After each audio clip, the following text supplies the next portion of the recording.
Assalamualaikum warahmatullahi wabarakatuh kepada semua anak-anak.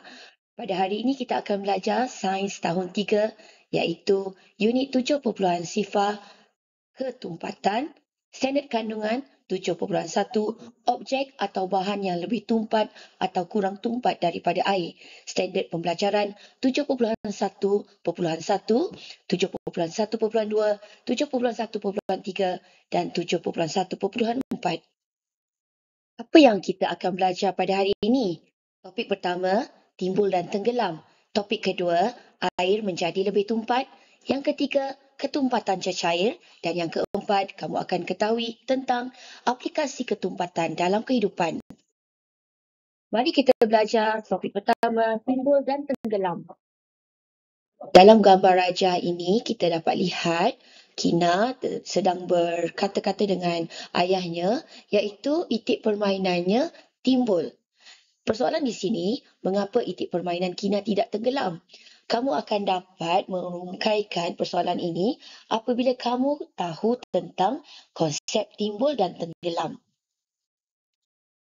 Ya, objek atau bahan di sekeliling kita ada yang boleh timbul di permukaan air dan ada yang boleh tenggelam di dasar air. Baiklah, mari kita lihat dalam gambar rajah ini, dua orang murid ini sedang melontarkan batu ke dalam sungai. Murid ini kata, batu itu tenggelam. Di sini kita ketahui, batu apabila dimasukkan ke dalam air, batu akan tenggelam. Manakala budak perempuan ini pula melihat ranting yang berada di dalam air ini timbul. Bila kita lihat di sini, ada seorang lelaki berada di atas rakit yang diperbuat daripada kayu. Rakit ini pula timbul atau tenggelam? Ya, rakit ini timbul di atas permukaan air. Jadinya, ada objek atau bahan dekat sekeliling kita itu timbul di permukaan air dan ada juga yang akan tenggelam di dasar air. Objek boleh dikelaskan kepada dua iaitu objek yang timbul dan objek yang tenggelam. Contoh objek yang timbul ialah seperti gabus, sponge, bola pimpong. Manakala contoh objek yang tenggelam seperti guli, sabun dan juga duit shilling. Mesti kamu tertanya-tanya, mengapa objek itu boleh timbul dan ada objek itu tenggelam? Cikgu akan terangkan sebentar lagi. Timbul atau tenggelamnya sesuatu objek itu adalah berhubung kait dengan ketumpatan objek terhadap ketumpatan air. Okey, kamu lihat di sini sponge. Murid ini melihat sponge mempunyai rongga-rongga udara. Manakala sabun pula, bila kita lihat, tiada rongga udara. Apabila kita memasukkan kedua-dua objek ke dalam air, sponge dan sabun ini ke dalam air, kita dapat lihat bahawa sponge yang mempunyai rongga udara akan timbul. Manakala sabun yang tidak mempunyai rongga udara akan tenggelam. Jadinya ketumpatan setiap objek itu berbeza. Ada objek yang lebih tumpat daripada air dan ada objek yang kurang tumpat daripada air. Kebiasaannya, objek yang mempunyai ruang udara itu kurang tumpat daripada air dan dia akan timbul, manakala objek yang tidak mempunyai ruang udara akan tenggelam. Dia akan jadi lebih tumpat daripada air. Kesimpulannya, objek yang kurang tumpat daripada air akan timbul dan objek yang lebih tumpat daripada air akan tenggelam. Mari kita lihat ada kayu balak dan juga gelang getah. Okey, kayu balak yang besar ini timbul. Manakala gelang getah ini pula tenggelam. Kenapa perkara ini boleh terjadi? Mari cikgu terangkan.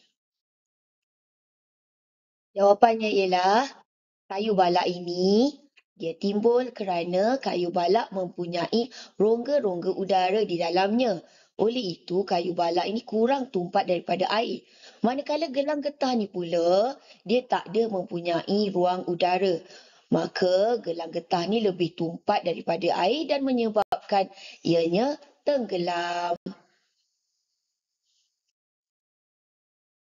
Mari kita belajar bagaimana air itu menjadi lebih tumpat daripada objek. Dua orang murid ini telah memasukkan buah anggur ke dalam bikar yang mempunyai air. Apa yang terjadi ialah buah anggur ini berada di bawah, iaitu buah anggur ini tenggelam di dalam air. Okey. Jadinya dikata buah anggur ini lebih tumpat daripada air. Betul. Jadinya adakah anggur ini boleh ditimbulkan di permukaan air? Jawapannya, buah anggur ni boleh timbul, tapi ada caranya. Bagaimana caranya tu? Caranya ialah menggunakan garam.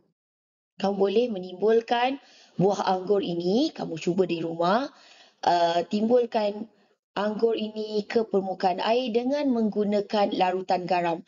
Garam dilarutkan ke dalam air, menjadikannya air itu akan menjadi lebih tumpat. Jadinya anggur yang asalnya tenggelam akhirnya boleh timbul ke permukaan air. Selain daripada menggunakan garam, air akan boleh menjadi lebih tumpat daripada objek kalau kamu menambahkan gula juga. Sama ada garam ataupun gula kamu tambahkan ke dalam air, maka kamu boleh menukarkan ketumpatan air itu kepada lebih tumpat daripada objek. Mari kita belajar tentang ketumpatan cecair pula. Apabila cecair seperti minyak, air berwarna dan gliserin dimasukkan ke dalam satu botol, kita akan dapat melihat keputusan seperti ini. Minyak akan berada di tempat yang paling atas sekali, air berwarna berada di tengah-tengah dan juga gliserin paling bawah. Ini menunjukkan minyak paling kurang tumpat. Dia berada di paling atas sekali. Manakala gliserin pula adalah cecair yang paling tumpat. Manakala air berwarna, dia kurang tumpat daripada gliserin, tetapi dia lebih tumpat berbanding minyak. Ini menunjukkan bahawa cecair juga mempunyai ketumpatan yang berbeza. Akhir sekali, mari kita lihat aplikasi ketumpatan dalam kehidupan. Anak-anak, mari kita lihat gambar ini. Kapal diperbuat daripada besi dan sauh juga diperbuat daripada besi. Tapi mengapa kapal timbul? Sauh pula tenggelam. Kapal timbul dekat permukaan air kerana rekaan dalamannya iaitu di bawah ni mempunyai ruang udara menyebabkan kapal kurang tumpat daripada air dan kapal timbul. Manakala sauh pula tidak mempunyai ruang udara, dia akan tenggelam ke dalam air. Ketumpatan juga diaplikasikan dalam jaket keselamatan perenang. Ini jaket keselamatan perenang ataupun kita panggil pelampung. Okay, jaket keselamatan perenang mempunyai ruang udara. Kat dalamnya ada ruang-ruang udara. Hal ini menyebabkan jaket keselamatan kurang tumpat daripada air. Oleh itu, perenang boleh timbul di atas permukaan air. Oleh itu, jika kamu nak jaga keselamatan kamu, apabila kamu berada di dalam air, bermain-main di dalam kolam dan sebagainya, gunakan jaket keselamatan ataupun pelampung. Ketumpatan juga diaplikasikan bagi industri peternakan pada sangkar ternakan ikan. Kalau kamu lihat di sini, dekat sangkar peternakan ikan diletakkan tong-tong pelampung yang berwarna biru ni. Okey. Jadi sangkar ternakan ikan menggunakan tong pelampung yang mempunyai ruang udara. Dalam ni kosong. Tong ni kosong. Jadinya dia mempunyai ruang udara. Hal ini menyebabkan sangkar ternakan ikan dia akan kurang tumpat daripada air dan sangkar ni akan timbul di atas permukaan air. Yang sahaja tajuk kita pada hari ini. Kita jumpa lagi akan datang. Bye.